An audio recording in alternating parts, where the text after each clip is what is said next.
అందరికీ మకర సంక్రాంతి శుభాకాంక్షలు. మంచిగా అమ్మాయిలు రెడీ అయిపోయి పూజ చేసేసుకుంటూ ఉంటారు కదా! నేను కూడా శారీ వేసేసుకుంటున్నాను.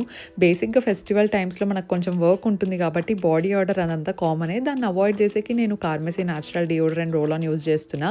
సో, బాడీ ఆర్డర్‌ని మంచిగా ఎలిమినేట్ చేస్తది. ఎంత వేడిగా ఉన్నా అదేం రాదనమాట. So, this is also made of 95% natural ingredients. అందుకే నేను ఎక్కువ యూజ్ చేస్తూ ఉంటా. ఇందులో మనకు అల్యూమినియం, ఆల్కహాల్ లాంటివి ఏమి ఉండదు. సూపర్ జెంటిల్‌గా ఉంటది స్కిన్ మీద. హార్ష్ కెమికల్స్ ఏమి ఉండవు కాబట్టి. ఇందులో 2 అదర్ లవ్లీ సెంట్స్ కూడా ఉన్నాయి. Sweet summer and floral sunset. నాకు స్వీట్ సమ్మర్ ఇష్టం. మంచి cosy coconut and vanilla vibes వస్తుంటాయి. ప్రోడక్ట్స్ అన్ని ట్యాగ్ చేసి ఉంటాను. డెఫినెట్లీ చెక్అవుట్ చేయండి. జ్యువెలరీ పేరప్ చేసేస్తున్నాను అనమాట. ఇది మంచి కుందన్ జ్యువెలరీ. ఇయర్ రింగ్స్ కూడా చాలా మంచిగా మ్యాచ్ అయ్యాయి. బ్యాంగిల్స్ అవి గోల్డ్వి ఉంటే వేసేసుకున్నాను అనమాట. హెయిర్ ఇంకా వెట్టుంటే ఏం చేయాలో అర్థం అవ్వలేదు. This is my overall look. నాకైతే శారీ అంతా బాగా నచ్చింది. కాకపోతే కొంచెం లెంత్ తక్కువ ఉందేమో అనిపించింది. Wait for part 2 pooja special అంతా చూపిస్తా.